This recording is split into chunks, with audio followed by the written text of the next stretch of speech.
Até quando vou continuar desse jeito?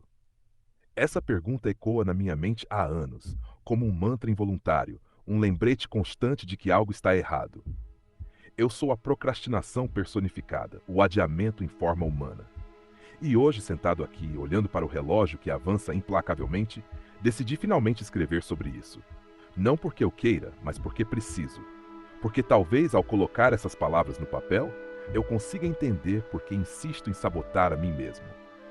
Desde criança, sempre fui o tipo de pessoa que deixava tudo para depois. Lembro-me vividamente de uma tarde de domingo, quando eu tinha uns 10 anos. Minha mãe me pediu para arrumar o quarto antes do jantar.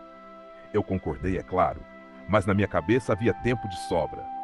Passei horas brincando, assistindo TV, inventando desculpas para não começar. Quando finalmente olhei para o relógio, já era noite e o quarto continuava uma bagunça. A decepção no rosto da minha mãe me marcou, mas não o suficiente para mudar meu comportamento.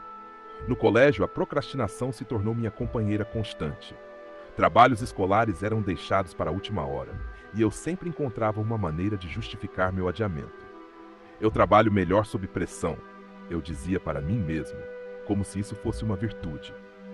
E de fato, às vezes eu até conseguia entregar algo decente, mas sempre ao custo de noites mal dormidas e um estresse desnecessário.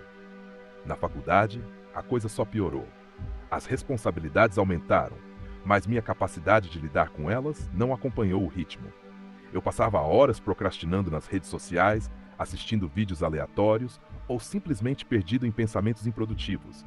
Sempre havia algo mais interessante para fazer do que aquilo que realmente precisava ser feito.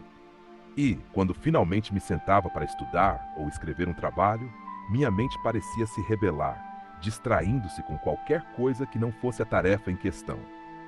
Agora, adulto, vejo como a procrastinação moldou minha vida. Ela está presente no meu trabalho, nos meus relacionamentos, até nos meus hobbies. Quantos projetos eu comecei e nunca terminei? Quantas oportunidades eu perdi porque simplesmente não consegui agir a tempo? A sensação de estar sempre correndo atrás do prejuízo é constante, como se eu estivesse preso em um ciclo interminável de adiamento e arrependimento. Mas por que eu faço isso? Por que insisto em sabotar a mim mesmo, mesmo sabendo que isso só me traz frustração e ansiedade? Ao longo dos anos, tentei entender as razões por trás da minha procrastinação.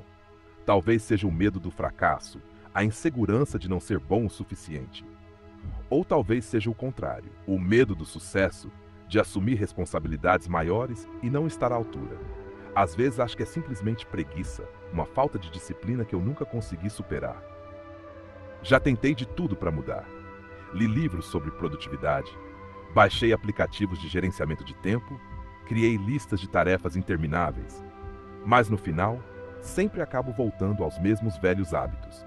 É como se houvesse uma força invisível me puxando de volta para a zona de conforto, mesmo quando eu sei que isso não me faz bem.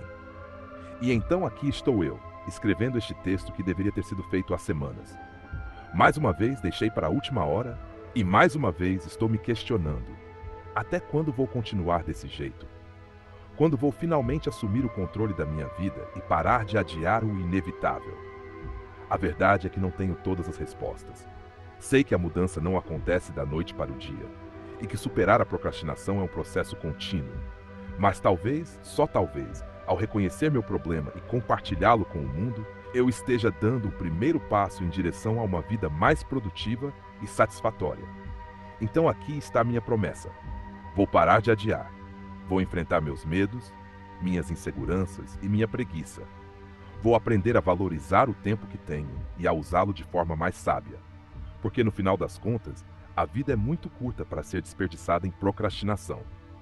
E você que está ouvindo isso, talvez se identifique com minhas palavras. Talvez você também esteja preso no ciclo do adiamento, se perguntando até quando vai continuar assim. Se for o caso, saiba que não está sozinho.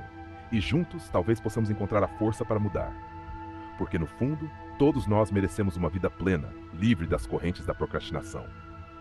E essa vida começa agora, neste exato momento. Então, respire fundo, levante-se e comece. O futuro está esperando por você.